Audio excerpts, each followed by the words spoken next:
Hello, and welcome to Encounters with Polish Literature, brought to you by the Polish Cultural Institute, New York.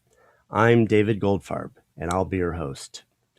Theodor Adorno, the German literary and cultural critic, famously said in his 1949 essay, Cultural Criticism and Society, that, quote, "To write poetry after Auschwitz is barbarism," end quote. And yet, Nazism failed to kill poetry, even in the parts of the world that bore the brunt of the German war machine. In the Polish language, the poet who was probably most engaged in the task of finding a new language for poetry that could restore civilization after the Second World War was Tadeusz Różewicz, the centennial of whose birth we are celebrating this year. Różewicz is probably not the most well-known 20th century Polish poet in the English-speaking world, though his works, which include poetry, plays, screenplays, and prose, have been published in translations by Magnus Krinsky and Robert Maguire, Adam Czerniawski, Bill Johnston, Tony Howard and Barbara Plebanek, Joanna Trzeciak, and others. He did not win a Nobel Prize like Czesław Miłosz or Wisława Szymborska, and perhaps he hasn't captured the American ear in the way a stylist like Zbigniew Herbert has, with his compelling fictionalized voices like those of Mr. Cogito, or the chronicler of the Dutch Golden Age in Report from the Besieged City. But in Poland, Różewicz is like the rock of truth, having learned from, but then found his own place in the wake of the experiments of the interwar avant-garde and its competing isms and aesthetic schools. After the Nazis turned everything to rubble, it was the task of poets like Różewicz to begin from the beginning and rebuild anew. Różewicz played a central role in establishing a new poetic idiom, publishing in the war's immediate aftermath before the doctrine of socialist realism and censorship had officially taken hold in Poland. Before we meet our guest, I'd like to thank all of our followers and welcome newcomers to our series. If you like what you hear on this program, hit the thumbs up down below. Follow the playlist of all of our episodes in the YouTube description of the program, also down below. Leave a comment if you'd like, and please click the subscribe button to show the Polish Cultural Institute New York that you are interested and would like to hear more about Polish literature, its past and present, here on Encounters with Polish Literature.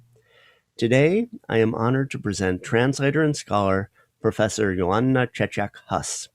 Joanna Trzeciak-Huss is Associate Professor of Russian and Polish Translation and Translation Studies in the Department of Modern and Classical Language Studies at Kent State University in Ohio. Her research concerns collaborative translation, self-translation, 20th and 21st century Russian and Polish literature, and issues at the intersection of language and philosophy. She has written on the poetry of Anna Akhmatova, the self-translation of Vladimir Nabokov, the poetry of Tadeusz Różewicz, and translation as palimpsest. She is editor of a special issue of the Polish Review devoted to Nobel laureate Olga Tokarczuk. Her literary translations from Polish and Russian have appeared in the New York Times, the New Yorker, the Times Literary Supplement, Harper's, The Atlantic, The New Republic, Virginia Quarterly Review, the Beloit Poetry Journal, the Paris Review, Boston Review, and the New Ohio Review, among others. Her books of poetry translation include Miracle Fair, Selected Poems of Wisława Szymborska, winner of the Helt Translation Prize, and today's subject, Solving Superpower, Selected Poems of Tadeusz Różewicz, shortlisted for the Griffin Poetry Prize and winner of the Found in Translation Award and the Atziel Award for Best Scholarly Translation, both published by W.W. Norton. She has been recipient of Fulbright, IREX, and NEH fellowships. She is currently working on a collection of poems by the Polish-Jewish interwar and wartime poet Zuzanna Ginchanka that will be published under the title Firebird by Zephyr Press in 2022. Welcome, Joanna. Thank you. Thank you so much. So thinking about the idea of poetry after Auschwitz, maybe we can look at, there are a couple of poems that have become just iconic in Polish. And I'm thinking that I think Poles often can recite from memory if they're interested in poetry, and many are. And one of those is the poem that you translate as Survivor, Ocalony. Maybe you'd like to read it and we can talk about it. Oh, sure. Survivor. I'm 24. Led to slaughter, I survived. These words are empty and equivalent. Man and animal, love and hate, foe and friend, dark and light. Man is skilled just like an animal. I've seen truckloads of chopped up people who'll never be saved. Concepts are only words. Virtue and vice, truth and lie, beauty and ugliness, courage and cowardice. Virtue and vice weigh the same. I've seen a man who was both vicious and virtuous. I'm searching for a teacher and a master. Let him give back my sight, hearing, and speech. Let him name objects and concepts again. Let him separate the light from the dark. I'm 24. Led to slaughter, I survived. That's powerful. You can see why it's become almost emblematic. It's the poem that I think for Poles everybody knows, and I guess the first thing that strikes me about it is, how coming out of something as you can't compare it to anything dramatic and wrenching, I would say, but that's not even enough. Something like the Second World War, the Holocaust, that his first. The first thing he's thinking is survival, and then he's thinking about language and words and meaning. Yeah, I think that Survivor is probably Różewicz's best known poem. And I think that, it did show how it would be possible to write poetry after Auschwitz. I think with this poem, he's trying to move language out of the way to get an embodied experience, surviving the slaughter of the war, the slaughter of Holocaust, the slaughter of values, the slaughter of meaning. I think that in a way, it's an interpretive key to much of the rest of Różewicz's poetry. So I'm thrilled that you wanted to talk about it, because also Różewicz recycles bits and pieces of this poem in his later poetry. So it is to be found in recycling, especially in the meat section, where he treats the whole notion of mad cow disease. He explicitly quotes from Survivor in his one-way dialogue with Francis Bacon, in the poem Francis Bacon or Diego Velázquez in The Dentist Chick. He's also quoting from it in his dialogue with Ezra Pound in the poem One of the Church Fathers of Poetry. So, but it also is in a way is a polemic with Czesław Miłosz with his 1945 collection, Ocalenie. It comes from the same root, ocalenie, ocalone, that from survival and the survivor. So I think so that's interesting that he's both in dialogue with, of course, Miłosz on in that, and maybe you can say a few words about how that is, but also in dialogue with himself, with himself as his the younger poet later on in life, and also perhaps with his readers, because the poem has become so iconic, and it's maybe in Różewicz's nature to be a little bit of an iconoclast, even when he is the icon himself, or his own work is the icon. On one hand, the poem also speaks to the fact that he's suspicious of kind of saving or salvaging anything from a culture that allowed an event like Holocaust to happen. In a way, I do not understand how anyone could refer to Różewicz as a nihilist when you encounter this poem. Because it's so clear here that Różewicz trusts the power of the word. He wants to restore value. He wants to find meaning. He wants for the language to return to its roots in reality, and especially in the most basic of human emotions, which to me is empathy, and to Różewicz too.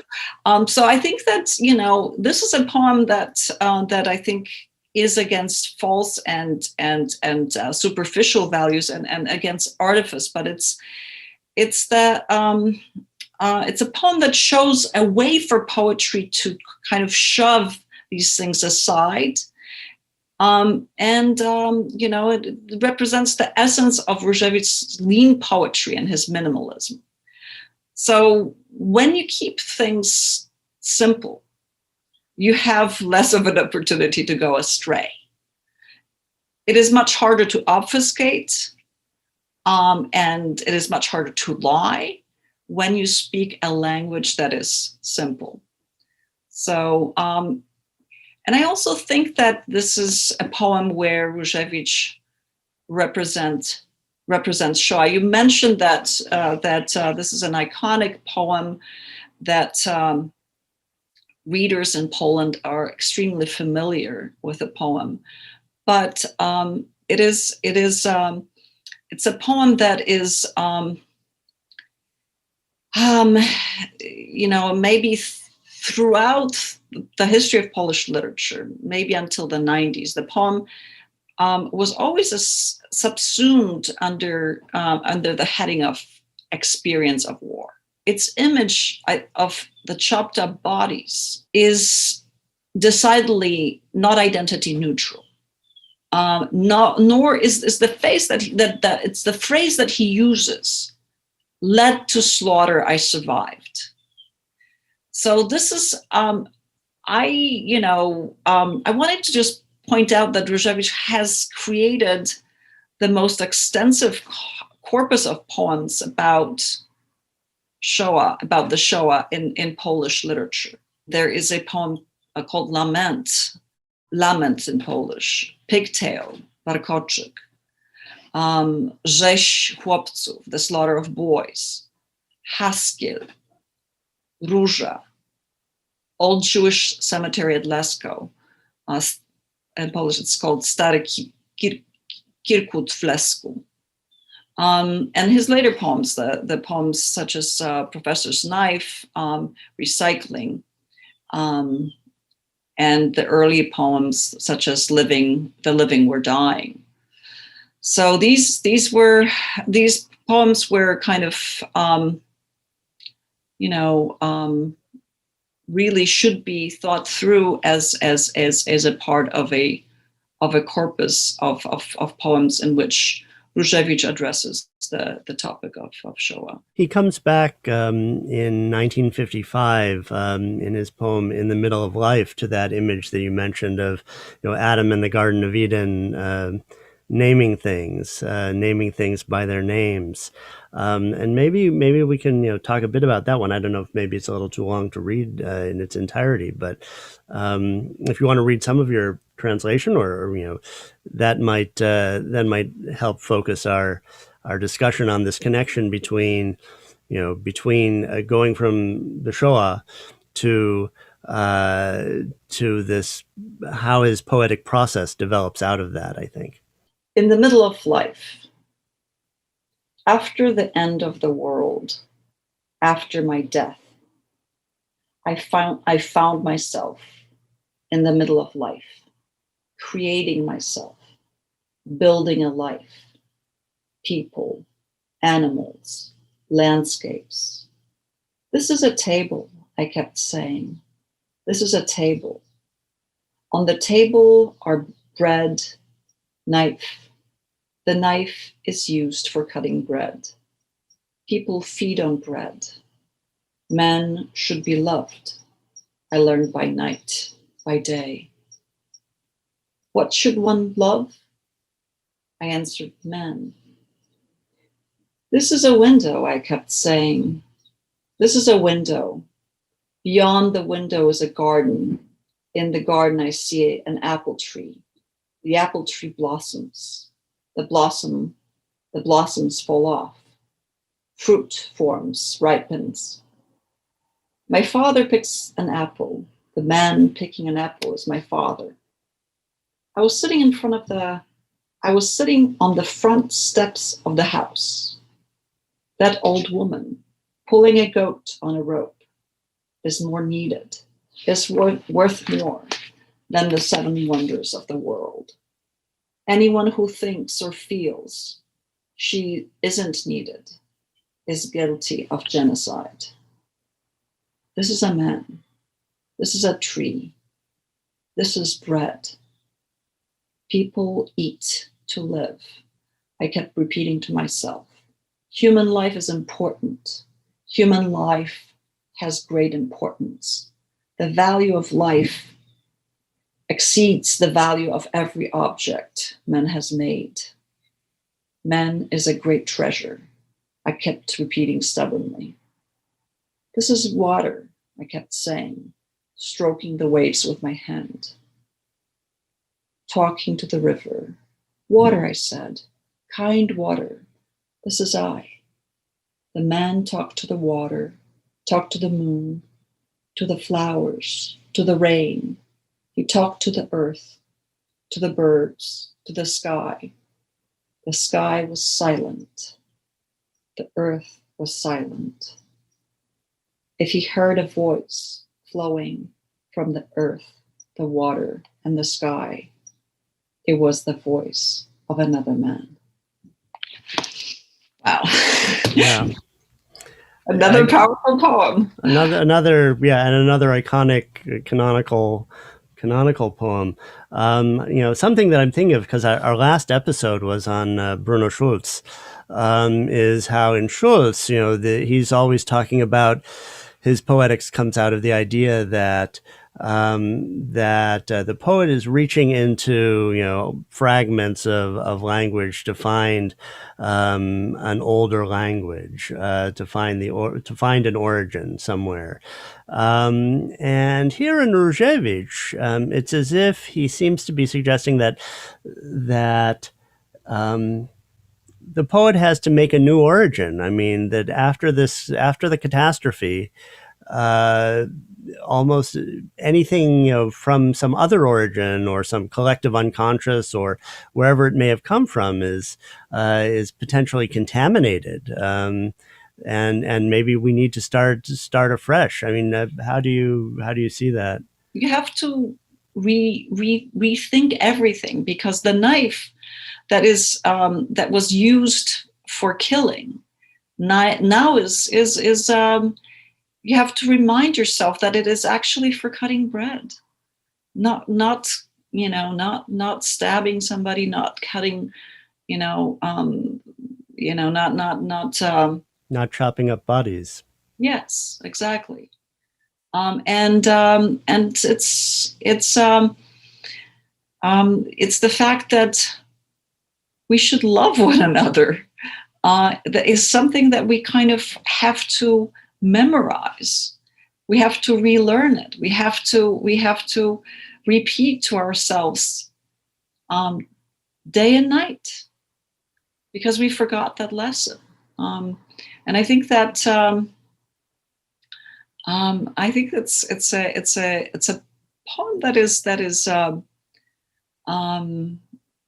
is also an acknowledgement of humanity in one another. It's a poem that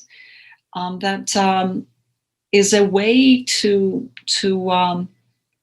discover the fact that a human being is needed more than anything we are capable of buying, inventing.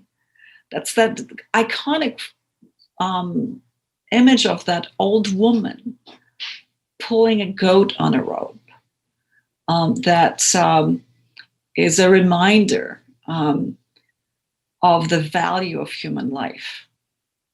And I think that, it's the lines often come to me.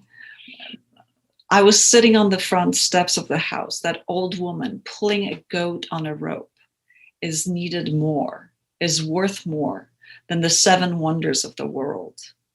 Anyone who thinks or feels she isn't needed is guilty of genocide. So, it's interesting because it's he thinks in parallel to Levinas. This is 1955. Like in Levinas, the acknowledgement of humanity in the other is absolutely central. It's central to rebuilding the world. In our last episode that I did with a translator 2 episodes ago with Claire Cavanaugh, we talked about how she worked with different poets. So maybe you can say, you knew Różewicz for more than a decade in his last decade of life, about 15 years, I think you said, or 14 years? Yeah, a little less than 14 years, yeah. So how did you meet Różewicz, and how did you get this gig? How did you end up translating Różewicz? Różewicz was the poet that, of course, I knew as a child because everybody had to, it was part of our school curriculum, but I really came to understand Różewicz only in graduate school. As a young girl, I discovered and fell in love with the poetry of Wisława Szymborska. But Różewicz was really my father's poet. But when the collection Recycling came out, I was really amazed, and I was really moved by it. And this is when I started to think about translating Różewicz. So, I never was afraid of approaching Różewicz directly. But I knew that it would be totally futile because I knew that he was notoriously private and that he only saw people on his own terms.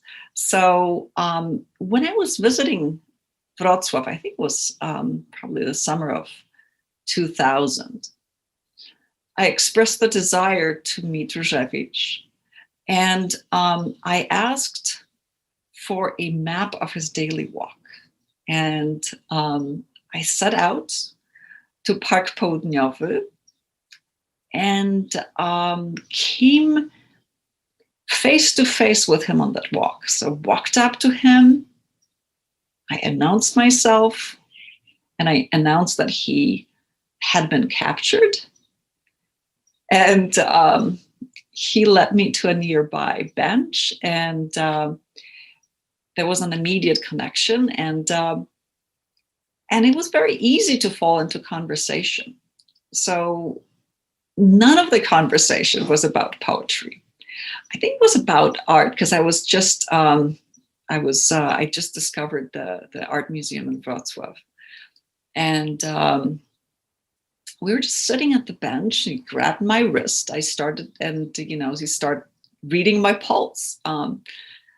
So this was quite unusual, but it didn't seem invasive at all. It was more kind of diagnostic than anything else. I still don't know why he did it, but it certainly did not disrupt our conversation. So, I remember the conversation lasting a very long time, maybe an hour, but how memory works. It might have been longer or shorter. I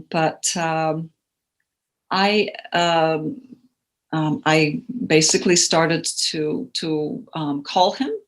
When I returned back to the States, I would call him and introduce myself as Joanna from the park.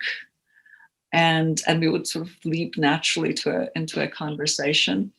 And it was only after a year that I got the gig, namely that I asked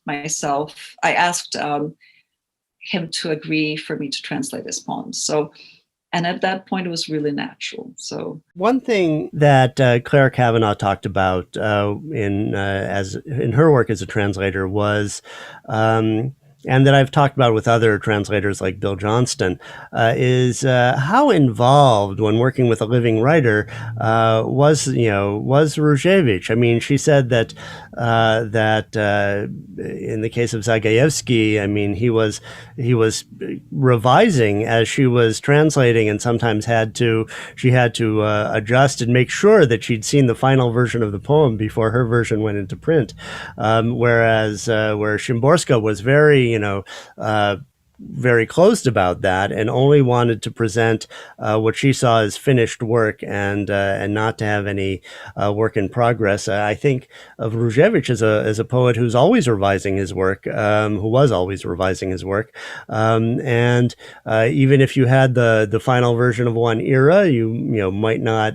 It might change later on. So even we really need all these translations to follow that his own process of revision, his own dialogue with readers. So how was it with you? How did Różewicz respond to your translations, if he did? I know he didn't speak English. When I was selecting poems for inclusion in Solving Superpower, Różewicz gave me completely free hand. So we were in contact, but he never insisted that I would include or exclude any poem of his. But there was one exception. So, that exception was his insistence that the volume would close with a pair of poems. And one of them was his poem, but the other one was a poem by his son Jan, who was also a poet. The collection actually ends with this poetic dialogue.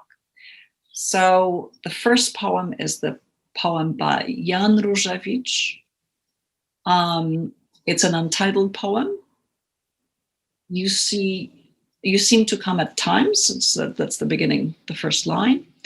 It was written, I think, in 1997, and it was published in Jan's debut volume, Karty Mercutius Cards. And Tadeusz Różewicz responds to the poem with a poem of his own, Mystery That Grows. And that was written 1 month after his son's death. So I was quite puzzled. I didn't know, at the time, I didn't know that Jan had died. Now that I reflect on it, I see that Różewicz was basically programmatically interested in re-examining the notion of family. So he was always determined to destroy the myth of the family, expose the family life and relations and all their complications. So, and he was also trying to understand and point out the responsibility and the culpability of the artist towards his own children. He writes a lot about his own relationship to his mother, the death of his mother, and of course the death of his elder brother, Janusz, who was killed by the Gestapo during the war. Mother Departs is something that I thought about quite a bit, but it is such a complex work. It's a work where his mother actually gives a kind of ethnographic almost account of her childhood, in which she's describing her own Jewish parents, except that it is done with such a distance that it's hidden in the plain view, essentially. Coming back to your collection, did you choose Solving Superpower as the title poem, or did the publisher? I chose to title the book after a poem that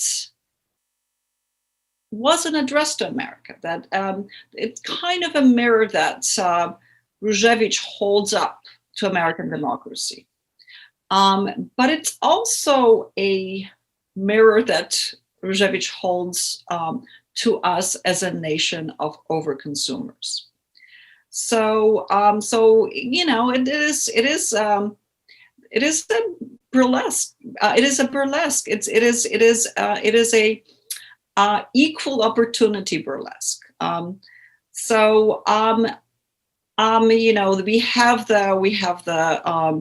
have the tears in the poem that should be kind of markers of compassion, empathy, and caring, but they're not. It's nobody gets off there scot-free. Even Madeleine Albright does not get off scot-free. So, would you like to read a passage from it? Sure. It's gotten late. I hear that in far-off Washington it is sleeting. It is cold, foul weather. The new 43rd president of the superpower is being sworn in. 21-gun salute at the Capitol. The superpower is sentimental, touchy-feely, compassionate, mitfühlender Konservatismus, quick to tears. Compassionate conservative. Hand on Bible, the son of the 41st president. Abraham Lincoln looks and listens. Not even the downpour could hide Bush's tears. The superpower sobbed. The president's wife, Laura, wept. His twin daughters wept. The president's parents wept. Former President George Bush and his wife, Grandma Barbara. Gore's electorate wept. Those who made sloppy holes in the ballot cards, the holes that had to be counted over. The outgoing president, Bill Clinton, wept. His wife, Hillary, wept. She wept, but she took the chairs and love seat. Wept, but took the table and curtains. And who knows what else? Though she did give them back. Their daughter Chelsea wept.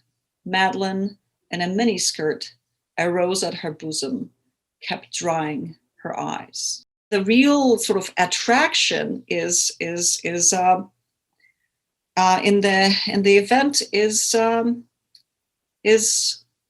ball, the beef, the ham, and the jumbo shrimp. I mean, you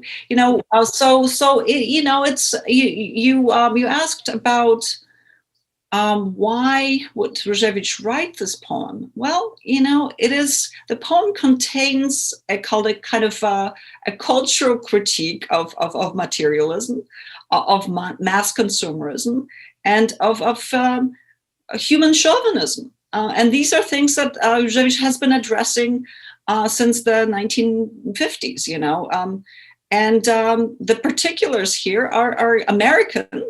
So thus, everything is supersized.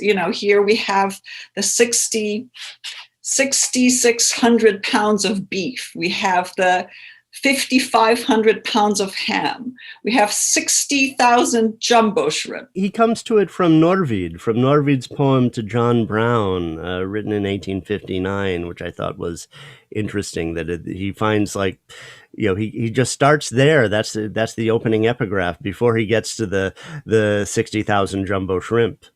In this poem, you don't really have to understand the moves of philosophers that Różewicz alludes to. You don't have to understand the critique of Heidegger or Wittgenstein or Levinas, but in a sense, Heidegger kind of thought that poetry had the language to express our being in the world. And I think Różewicz captures in this poem our being in the world with American realia. There are a number of allusions to Heidegger. Heidegger was one of a few figures that Różewicz writes about, Heidegger and Ezra Pound, both of them, who were kind of central figures in their area, Heidegger in European philosophy, Ezra Pound in modernist poetry, but who also had kind of a dark side. I mean, we know that that Pound was associated with Italian fascism, and we know that there was a stretch when Heidegger had belonged to the Nazi Party, something that maybe he privately expressed regret for, but he never exactly apologized for, and that this was something that Tadeusz Różewicz struggled with, because they were both inspirational figures, figures that he thought deeply about, but yet people who are a little unpalatable on another level. And I'm wondering, I know you've thought about this since you work on poetry and philosophy, and I'm wondering what your sense of these two themes are in Różewicz. So I wanted to kind of talk a little bit about pigs and overconsumption and meats, because I wanted to draw the connection between post-humanist issues and Różewicz, and post-humanist issues and the Holocaust.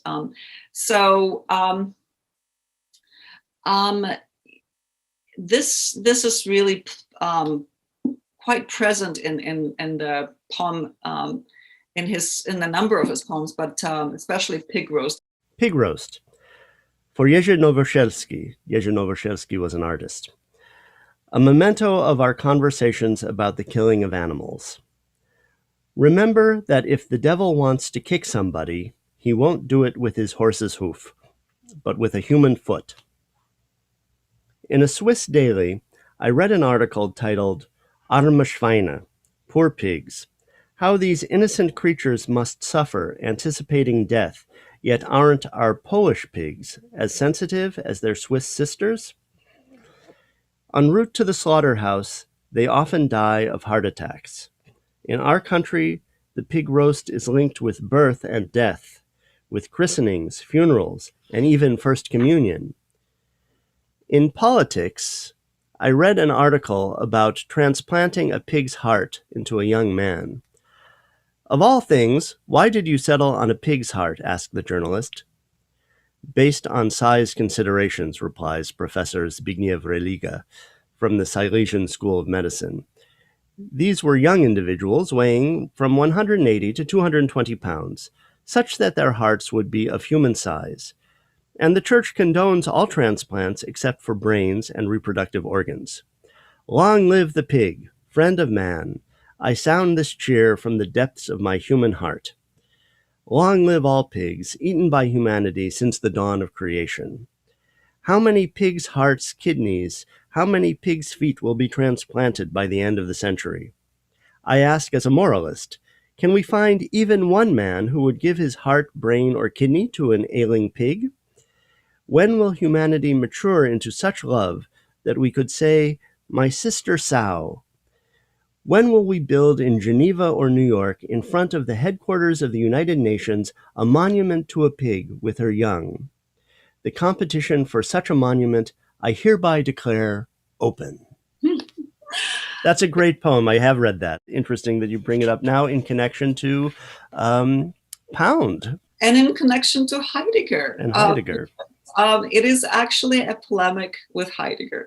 This is how Różewicz engages philosophers. So, from the very beginning, Różewicz sort of problematized the ontological lines, the ontological divide between the humans and the animals.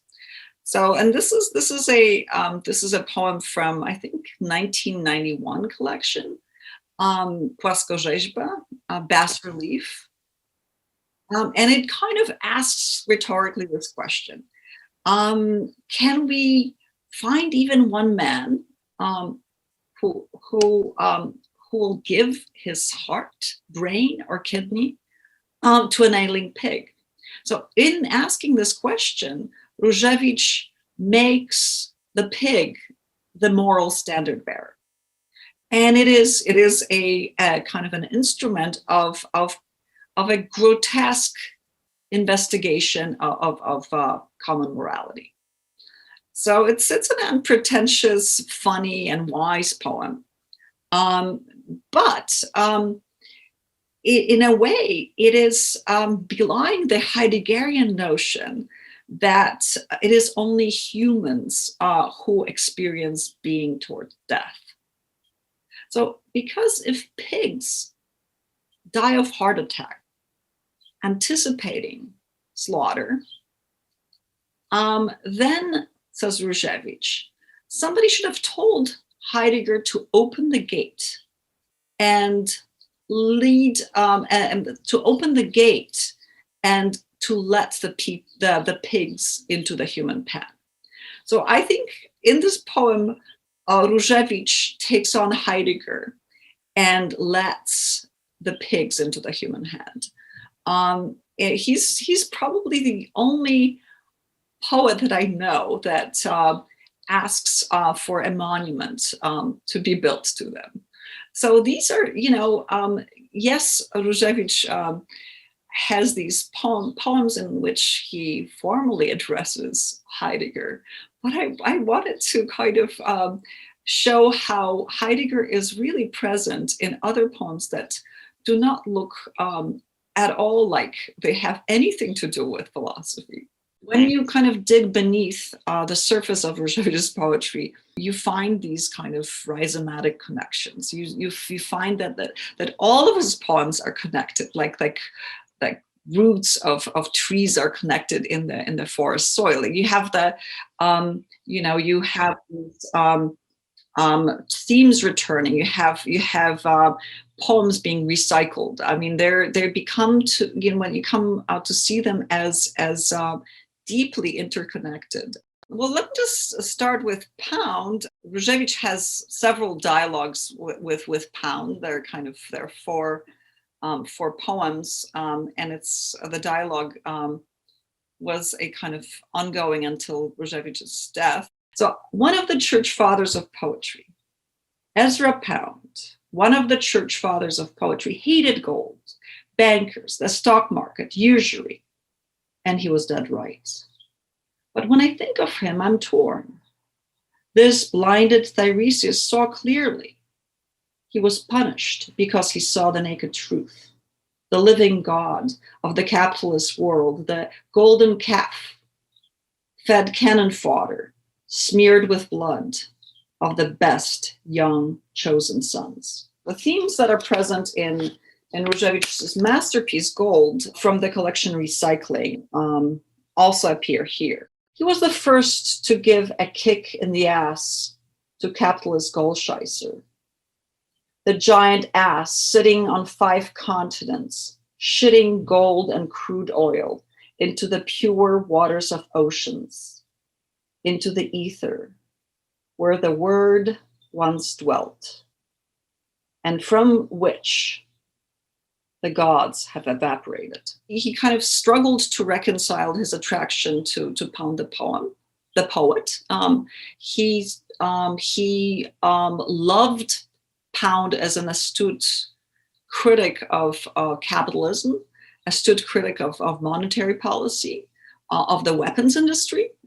But he had a revulsion towards Pound the fascist, and Pound who really deeply held anti-Semitic views. I had a lot of, when I harkened back to translating the Pound poems, and especially Jestem Nikt, I'm no man, it was so difficult. Also because of linguistic reasons. I mentioned that Różewicz knew Pound in German because because of Pound's involvement with the fascist movement in Italy, because of his support for Mussolini. there was no translator in Poland would ever come close to translating Pound. So there were no translations of Pound until much later, until the 80s. But Różewicz knew Pound very well through German translation. So when he writes the poem, I'm no man, jestem nikt, there's just a lot of German in the poem because his access to Pound was through German and through German excellent translations of Eva Hesse, who was a friend of Pound, a translator and a poet. What did you do? I mean, part of it you've left in German, and is some of it translated? I haven't checked that myself. Did you translate some of the German back into English? I adopted like maybe 3 different strategies. I translated German because in the Polish, German plays also another role. It is the kind of language of the occupier. So the kind of the overwhelming presence of German in the Pound poems also is a reminder that he was a Nazi sympathizer, that he was supportive of Mussolini. So this is a kind of one way in which Różewicz brings it into the fore. But German plays a very different role in English. And also I'm always interested in readers. So I did translate a lot of the German. But oftentimes I left the German and put the English in. What I think is going on is truly every poem is a depiction of struggle. We are kind of made to witness Różewicz thinking through Pound, thinking through Heidegger, thinking through their legacy, thinking through them in all their complexity. I mean, it's not just that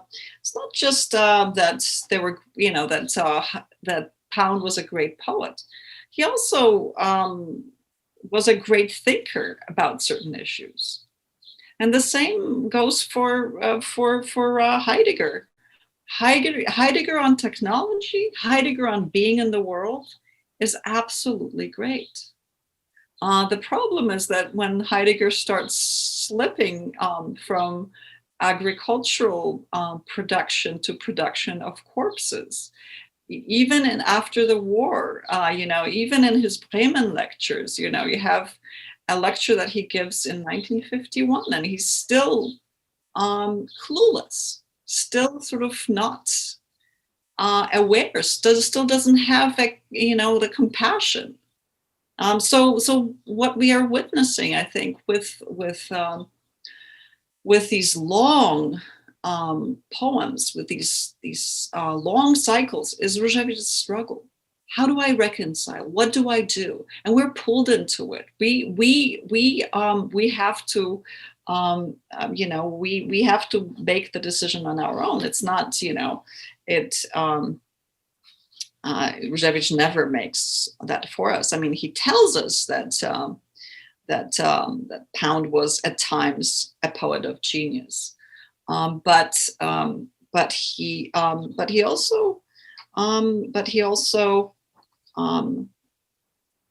is very clear on that he was both a prophet and traitor, that he was vicious and virtuous. And that's a quote from Survivor, actually. So let's think about the late stage of Różewicz. I know Różewicz was diagnosed with cancer, perhaps maybe more than 20 years before he actually died, and felt the weight of impending death. I was thinking as I was reviewing these poems of his collection Exit, and how it had seemed so austere, even for an austere poet and a minimalist like Różewicz.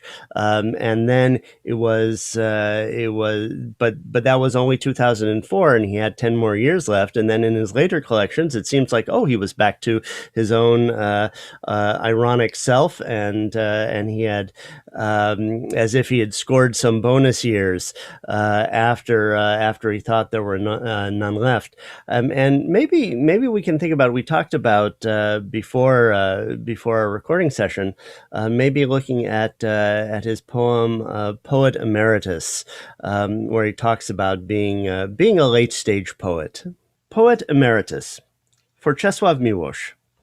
He sits down on a bench, takes off his glasses, closes his eyes, wipes his glasses, opens the newspaper, takes a look at the world, folds the paper, gets up, loses his balance, leans on his cane, reads the writing on the bench, walks, talks to himself, speaks with the dead poets. Two women come up to him. They ask whether he reads the Bible, believes in hell, the end of the world, paradise on earth. He smiles, nods his head. In his old age, he prefers speaking with people who are silent. He walks away, sits on a bench, looks at the clouds. Then a raven flies up to him, strokes a black feather across his lips, seals them, and flies away. It's a poem that always surprises me. Every time I read it or hear it, it's a very simple poem, and yet it is a very mysterious poem. I think that and the image of raven always puzzled me, and I think that it's one that on the surface, I mean, where raven is a symbol of wisdom, and on the surface it looks like it is wise not to say anything. But on the other hand, we're dealing with a poem that talks about the importance of silence, and hence communicates something to us. So what does that communicate to us? I think that we have a poet who is not a wise old poet who has accumulated wisdom, knowledge, and is able to pass it to us in a conversation. It is a poet, however, who is poet emeritus, and yet it's a poet. He's a poet who still is alert, who still is curious about the world, who still reads newspapers, who still reads writings on the bench. But religion, spirituality is something that you cannot express in a casual conversation. So I think that's why he kind of nods rather than answers. And I think that's why silence is considered here one of the most important experiences. Thinking about his religious views at the end of his life, there's one poem where he talks about a world without God, and he's an atheist himself. He professed himself to be an atheist, but he's always struggling with this question in his poetry. Would you like to look at that, at his poem Without, Bez? Sure, but I also want to kind of problematize his atheism, because we were even looking at Survivor, and how in Survivor you have a poet who was looking for a teacher and a master, but it's a teacher and master who is able to separate light from the dark. So there is always this metaphysical aspect to Różewicz. At least there is always a metaphysical need. And so I think that I don't know whether I would call Różewicz an atheist. I would probably call him an agnostic. Without. The greatest events in a human life are the birth and death of God. Father, our Father, why at night, like a bedfather, without a sign, without a trace, without a word? Why have you forsaken me? Why have I forsaken you? Life without God is possible. Life without God is impossible. After all, as a child, you were my sustenance. I ate the flesh, I drank the blood. Maybe you forsook me when I tried to spread out my arms to embrace life. Reckless, I spread out my arms and dropped you. Or maybe you fled, unable to take my laughter. You do not laugh. Or maybe you have punished me, dim little man, for my obstinacy, for pride, for I tried to create a new man, a new language. You have forsaken me without the sound of wings of lightning, like a field mouse, like water absorbed by sand, busy, distracted. I did not notice your escape, your absence from my life. Life without God is possible. Life without God is impossible. Różewicz, in some ways, was a religious poet, but it's a poet who was lamenting the absence of God. So I see it in some ways it's the only kind of honest way to be religious in our times, is to recognize that the God of religion has departed us. However, I mean, Różewicz also saw the social promise of religion.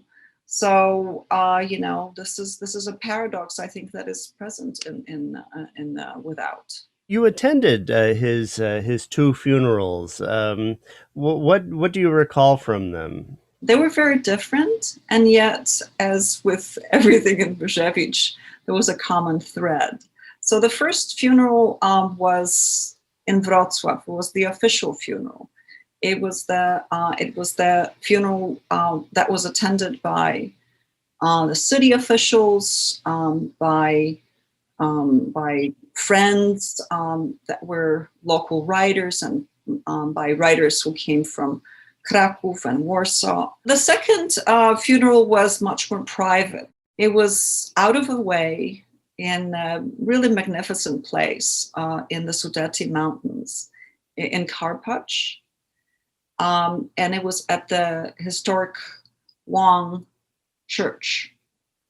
So, and when you travel to Karpacz, you feel like you're really close to the sky because it's high up in the mountains, and it's incredibly lush and green during the spring season, which is when the funeral happened. It was conducted by two priests, the Archbishop Nosal, who spoke at the earlier funeral, at the funeral in Wrocław, and also by a evangelical pastor, Edwin Pech. In a way, this was uplifting to all of us, to the Catholics, to the agnostics, to the atheists, to the Protestants, and the Jews that were attending the small ceremony. So what seems interesting to me about having these two funerals, which he'd obviously requested and set up, is that it's a way of ending not with a statement but with a question, and maybe that's how we can appreciate Różewicz as an ongoing question that he's always addressing, and that we have to always address when we read his work. I mean, how do you take it? I have still a lot of questions, and I lack many answers. Translating his poetry has raised many questions, and there are still poems and decisions that I don't understand. But I think that one of the obstacles that Różewicz had to contend with was not God, but the institution of the Catholic Church. And that is why, in a way, it's very strange that he chose to have a religious figure not only be present at his funeral, but conduct the funereal mass. And I think he chose someone, however, who was so open and so honest and so willing to embrace Różewicz's questioning of God, and also his lament of the absence of God, that I think maybe in a way he was trying to show that there is a place, a path for the church that is maybe not the main road, but somehow in some ways there is there is some hope for people who are I don't know, searching, that there is still a place for them in the Catholic Church. I don't know. It's very mysterious to me. It's interesting that, that in the end, he decides that, like the resolution we might have expected was that after a life of atheism, he finds God in his last moments. But it's more like he's giving the church permission to find him. I think Yes. he's taken control. On that note, I want to thank you so much for appearing on the program and discussing Różewicz with us, with me and our readers, our followers. And before you go, I'll ask you to say a few words about the program in translation at Kent State University. The program that we have at Kent State is both the master's program, which is a pre-professional language-specific program, in which students learn the basic aspect of translation. We have the literary translation, the diplomatic translation, we have the scientific and medical translation and interpreting. And we also have really great technology classes. What I find to be really remarkable about our program is that the faculty is really committed to pedagogy. So it is, but it's also a faculty that is willing to learn with students. And so our faculty are leaders in their field when it comes to research. So they open up new paths in translation studies and translation theory. That sounds very comprehensive. So thank you, Joanna, for joining us today. And I'd like to ask all of our, the people in our audience to remember, of course, to subscribe. Go to the Polish Cultural Institute's website, linked in the description below, if you'd like to see a full schedule of our past episodes and our upcoming episodes that are already on the agenda. So again, thank you to Joanna Trzeciak. Thank you so much. And I'd like to thank the Polish Cultural Institute New York, directed by Robert Czaniawski.